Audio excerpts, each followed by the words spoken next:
உதகை மற்றும் அதன் சுற்றுவட்டார பகுதிகளில் காலை முதல் கடும் மேகமூட்டத்துடன் கூடிய சாரல் மழை. கடும் மேகமூட்டம் காரணமாக முகப்பு விளக்குகளை எரியவிட்டவாறு வாகனங்களை இயக்கும் வாகன ஓட்டிகள். நீலகிரி மாவட்டம் உதகை மற்றும் அதன் சுற்றுவட்டார பகுதிகளில் கடந்த சில நாட்களாக வெயிலின் தாக்கம் அதிகரித்து காணப்பட்டது. காலை மற்றும் மாலை நேரங்களில் நீர்ப்பனி பெய்து வந்ததால் கடும் குளிர் நிலவி வந்தது. நிலையில் பெஞ்சல் புயல் காரணமாக பல்வேறு மாவட்டங்களில் மழை பெய்து வரும் நிலையில் உதகை மற்றும் அதன் சுற்றுவட்டார பகுதிகளில் காலை முதல் மேகமூட்டத்துடன் கூடிய காலநிலை நிலவி வந்தது. இதனைத் தொடர்ந்து காலநிலையில் மாற்றம் ஏற்பட்டு நேரம் வெயிலுடன் கூடிய இதமான காலநிலை நிலவி வந்தது.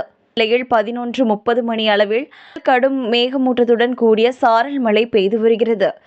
சேரியங்கிராஸ் மாவட்ட ஆட்சியர் அலுவலகம், போஸ்ட், காந்தல், தலைக்குந்தா பல்வேறு பகுதிகளில் கடும் மேகமூட்டத்துடன் கூடிய சாரல் மழை பெய்து வருகிறது. மேகமூட்டம் காரணமாக வாகன ஓட்டிகள் விளக்குகளை எரியவிட்டவாறு வாகனங்களை இயக்கி வருகின்றனர். மேகமூட்டத்துடன் கூடிய சாரல் மழை காரணமாக குளிர் நிலவி வருவதால் பொருளின் இயல்பு வாழ்க்கை வெகுவாக பாதிக்கப்பட்டுள்ளது.